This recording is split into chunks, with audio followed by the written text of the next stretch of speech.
नमस्कार, स्वागत है आपका संसद टीवी में और मैं हूं आपके साथ अर्चना मिश्रा। हमारे साथ हैं राज्यसभा के नवनिर्वाचित सांसद महेंद्र भट्ट जी। महेंद्र जी, आपका बहुत बहुत स्वागत संसद टीवी में। बहुत धन्यवाद आपका।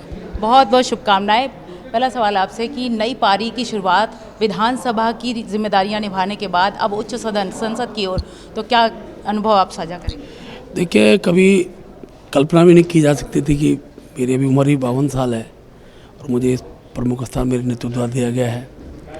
मैं बद्री विशाल भगवान का कृपा मानता हूँ, क्योंकि मैं बद्रीनाथ से विधायक रहा हूँ और सीमांत क्षेत्र से हूँ। खासतौर पर जो आज प्रथम गांव हो गया माणा, उससे लगी हुई मेरी विधानसभा रही है। मेरा गांव उधर ही है और आज यहाँ पर आया तो निश्चित रूप से जो हमारे उत्तराखंड की जो भौगोलिक परिस्थितियाँ हैं, वहाँ के जो मूलभूत सुविधाओं के संदर्भ में जो अपेक्षाएँ वहाँ का जनमानस मुझसे करता है, मेरा प्रयास रहेगा उन विषयों को मैं यहाँ सदन पर रख सकूँ और प्रधानमंत्री जी के साथ और जो अपेक्षाएं एक जनप्रतिनिधि के द्वारा से उनके द्वारा भी हैं, उन पर खड़ा उतरने का प्रयास करूँगा। तो कौन सी प्राथमिकताएं आपकी अब देवभूमि को लेकर के रहेंगी जो उच्च सदन में आप उठाएंगे? देखिए, उत्तराखंड के अंदर धार्मिक पर्यटन की बहुत संभावना है और मैं कह सकता हूँ पिछली बार से लेकर हर वर्ष यात्राएं बढ़ रही है। चारों धाम की यात्रा के लिए अनेकों अभूतपूर्व प्रयास स्टेट गवर्नमेंट द्वारा भी, सेंट्रल गवर्नमेंट द्वारा हुए हैं। खासतौर पर जो ओम पर्वत है, छोटा कैलाश है, प्रधानमंत्री जी जब पिथौरागढ़ आए थे तो उसके बाद बड़ी संख्या में लोगों को जाना हुआ है। अभी चारों धाम के कपाट खुलने की तिथियां घोषित हो चुकी हैं। अभी हमारे द्वारा उस संदर्भ में 2 बैठकें कर दी गई हैं, लेकिन मुख्य रूप से धार्मिक पर्यटन बढ़े, साहसिक पर्यटन बढ़े और ख़ास तौर पर दूर दराज के अभी कुछ गाँव जहाँ सड़कें अभी हैं नहीं, उन क्षेत्रों में सड़कें पहुँच जाए, रोपवे की सुविधा हो जाए।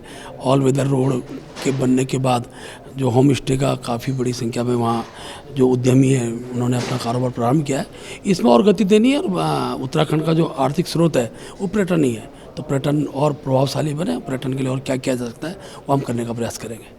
आज सदन में शपथ ली, उसका कुछ अनुभव साझा करना चाहेंगे? निश्चित रूप से बहुत ही, मैंने कहा ना कि जिस चीज़ की कल्पना अचानक वो स्थान मिल जाए तो ये ईश्वरीय कृपा ही रहती है। मैं देश के प्रधानमंत्री जी का हृदय से आभार व्यक्त, अपने नेतृत्व का आभार व्यक्त करता हूँ। उन्होंने मुझे इस योग्य समझा है और क्योंकि आज से परिवार में आया था, बच्चे साथ में थे, तो हमारे लिए एक अविस्मरणीय क्षण मैं कह सकता हूँ है।